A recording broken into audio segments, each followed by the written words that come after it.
ఆత్మ అనే తెలుగు పదం సాంస్కృతిక వర్డైన ఆత్మన్ నుండి వచ్చింది. ఆత్మ అంటే సోల్ కన్నా అల్టిమేట్ సెల్ఫ్ అనేది బెటర్ మీనింగ్. బట్ మన క్వశ్చన్ ఇక్కడ అసలు సోల్ అనేది ఏంటి? క్యాంబ్రిడ్జ్ యూనివర్సిటీ ప్రకారం సోల్ అనేది ఒక వ్యక్తిలోని స్పిరిచువల్ పార్ట్.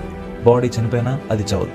ధర్మిక్ రిలీజియన్స్ అంటే హిందూయిజం కానీ, సిక్కిజం కానీ, బుద్ధిజం ప్రకారం ఆత్మ అనేది మళ్ళీ జన్మిస్తూ ఉంటుంది. ఎప్పుడైతే మోక్షం కలుగుతుందో ఆత్మ భగవంతునిలో కలిసిపోతుంది.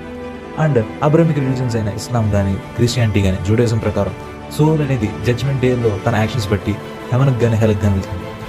అయితే ఇప్పుడు వచ్చే క్వశ్చన్ ఏంటంటే, మన బాడీలో ఈ సోల్ ఎక్కడ ఉంటుంది? ఈ ఆర్గన్ ఉంటుంది, హార్ట్లోనా, బ్రెయిన్లోనా? అది ఒక టైప్ ఆఫ్ ఎనర్జీ లేదా ఫోర్సా? ఏవి కాదు. సోల్కి సైంటిఫిక్గా ఎటువంటి ఎవిడెన్స్ లేదు. మన డెసిషన్ మేకింగ్ కానీ, ఐడెంటిఫికేషన్ కానీ ఎటువంటి ఫోర్స్ ఆర్ ఎనర్జీకి సంబంధం లేదు. కానీ చాలామంది ఇంకా సోల్ అనేది ఉందని నమ్ముతారు. ఎందుకంటే మనకి నాన్ ఎగ్జిస్టెన్స్ అంటే లేదు.